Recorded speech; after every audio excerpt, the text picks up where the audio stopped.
મિત્રો ફક્ત 5 મિનિટમાં વધેલી ખીચડીનો આટલો ચટાકેદાર નાસ્તો તમે નહીં જ બનાવ્યો હોય, ગેરંટી છે મારી. ચાલો જોઈ લઈએ સરસ મજાનો ખીચડીનો એક નવો જ નાસ્તો. તો આ માટે મેં લીધો છે બાંધેલો લોટ, ઘઉંનો લોટ છે મિત્રો. જ્યારે આપણે રોટલી કરતા હોઈએ છીએ અને જે લોટ વધે છે બસ આ એ જ લોટ છે. પરાઠા કરતાં થોડોક સોફ્ટ લોટ છે, જેવો રોટલીનો હોય છે બસ સેમ એ જ છે આ. આની અંદર સ્વાદ અનુસાર મીઠું અને તેલ એડ કરેલું છે. હવે આપણે સરસ મજાનું આ ટાઈપનું ગોળ શેપ આપી લઈશું આને. ત્યાર પછી આપણે ઘઉંના કોરા લોટથી આને સારી રીતે કોટ કરી લેવાનો. જેવી આપણે રોટલી વણીએ છીએ સેમ બસ એ જ રીતે આને વણી લેવાનું છે. તો મિત્રો તમે જોઈ શકો છો વિડીયોની અંદર કે આની જે સાઇઝ છે એ આપણે આટલી પાતળી રાખીશું. જેટલી સાઇઝ રોટલીની હોય છે બસ એ જ સાઇઝ આપણે આની રાખવાની. મિત્રો જે આ નાસ્તો આપણે બનાવી રહ્યા છે વધેલી રોટલીના લોટનો અને ખીચડીનો, આ નાસ્તો ખાધા પછી કોઈ કહી જ નહીં શકે કે તમે આ જે નાસ્તો છે એ વધેલી ખીચડી અને વધેલા રોટલીના લોટમાંથી તૈયાર કર્યો છે.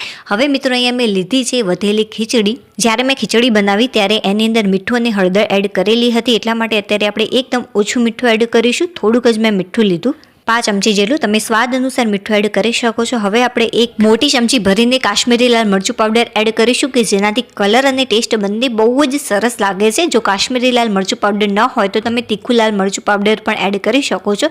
એ તમારે અડધી ચમચી જેટલું એડ કરવાનું. અને હા મિત્રો, જે આ ખીચડી છે 1 થી 1.5 વાટકી જેટલી મેં ખીચડી લીધી. ત્યાર પછી મિત્રો મેં આની અંદર એક મોટી ચમચી ભરીને ધાણા પાવડર એડ કર્યો છે. હવે આપણે ઝીણી કટ કરેલી ડુંગળી એડ કરીશું, 3 થી 4 ચમચી જેટલી. તમે આની અંદર 1 થી 2 ચમચી જેટલો લીંબુનો રસ પણ એડ કરી શકો છો. બટ લીંબુના રસની જગ્યાએ અત્યારે હું આમચૂર પાવડર એડ કરું છું, તો એ એડ કર્યો છે અડધી ચમચી જેટલો. હવે દળેલી ખાંડ એડ કરીશું.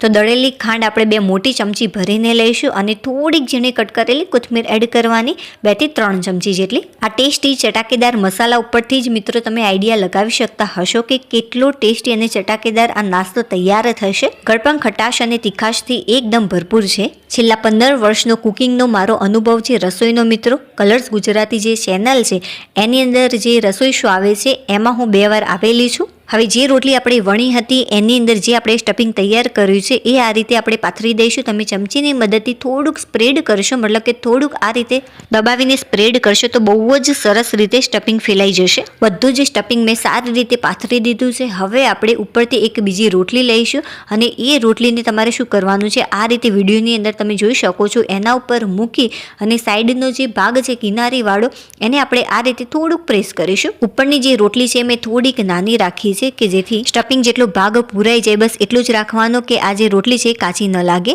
જો રોટલી થોડીક મોટી હોય, મતલબ કે બંને રોટલી જો સરખી તમે વણી હોય તો સારી રીતે તમારે એને પ્રેસ કરવાનું છે. બસ હવે જે રીતે આપણે આલુ પરોઠા તૈયાર કરીએ છીએ એ જ રીતે તેલની મદદથી આને શેકી લેવો. તો મિત્રો જ્યારે પણ તમને આલુ પરોઠા ખાવાની ઈચ્છા થાય ત્યારે તમે ખીચડીમાંથી, વધેલી ખીચડીમાંથી એકદમ ટેસ્ટી ચટાકેદાર નાસ્તો આ રીતે તૈયાર કરી શકો છો અને જે આનો ટેસ્ટ છે ખરેખર આલુ પરોઠા જેવો જ લાગે છે.